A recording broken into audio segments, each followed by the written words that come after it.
we're going to do X Factor. X Factor stands for unknown. You will get all kinds of good X Factor stuff, only a couple things tonight.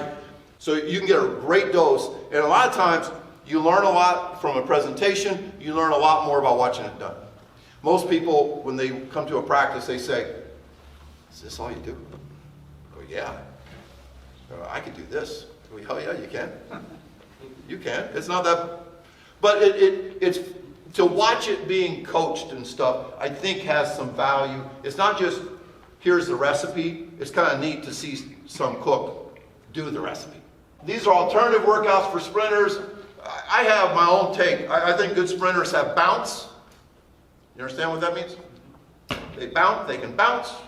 They have snap, which is to bring that back leg when this stretches right here. It snaps through. Slow guys pull it through, but good sprinters have snap. They have power. You say, oh, weight room. Yeah, and a lot of other things. You get power from a lot of places. Big split, you know what that means? Split of the thighs. Big split of the thighs. That's good sprinters have a big split. And the last thing is what I call hard wiring, which you'll see what I mean in a minute. So this is a good example of snappy. This is my 10.71 sprinter that doesn't look the part. He's just doing snappy lunges. If you think that is like, what's the big deal? Come up and demonstrate for us right now. No, nobody's going to have a snap like that. If so, you probably should be running the 4x1 this spring. And then I love this one because we're going to work on big split, we're going to work on snap, and we're going to work on bounce. I call this the air lunge because you see how it's like kind of a lunge position up in the air?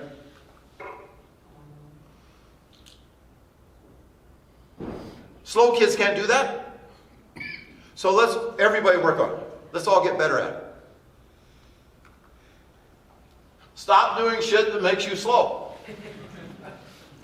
And sometimes it's not just what we do, but what we don't do. Okay, we don't do tempo.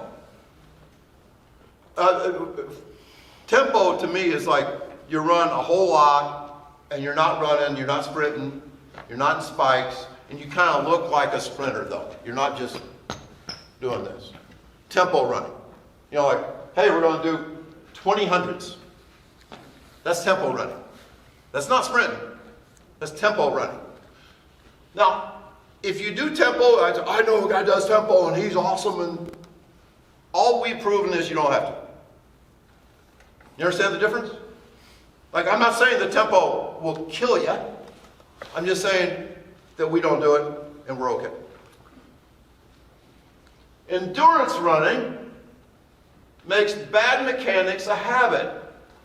Now, if I see sprinters running like this, it makes me throw up in my mouth a little bit.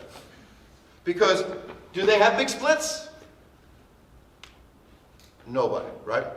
Like, you don't have a big split when you run like this. They're survival running. They're survival running.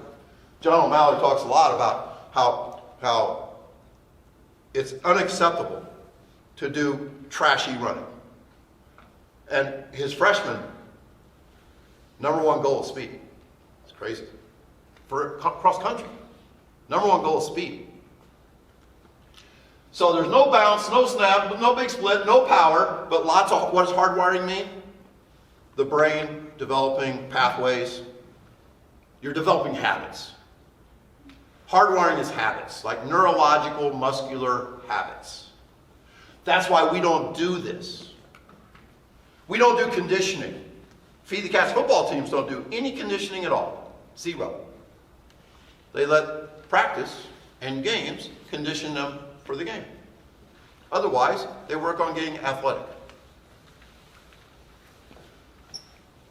Good athletes, hell, they might be an undefeated football team. I don't know. I don't care. All I know is this is not helping them any. Eyes closed, all backside, no front side, no big splits.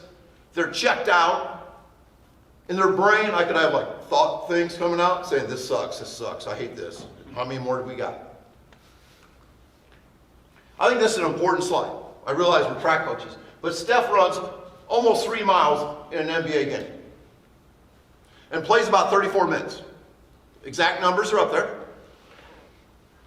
And if you do the math, which I did, he's running at about a 13-minute mile pace.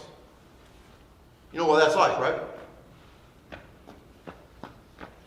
Now, intuitively, people say, we want to do specific demands, blah, blah, blah, blah. And so we're going to run him 3 miles a day to prepare him for the season. Give him some endurance. No way. He needs to be doing bouncy stuff, jumpy stuff, sprinting.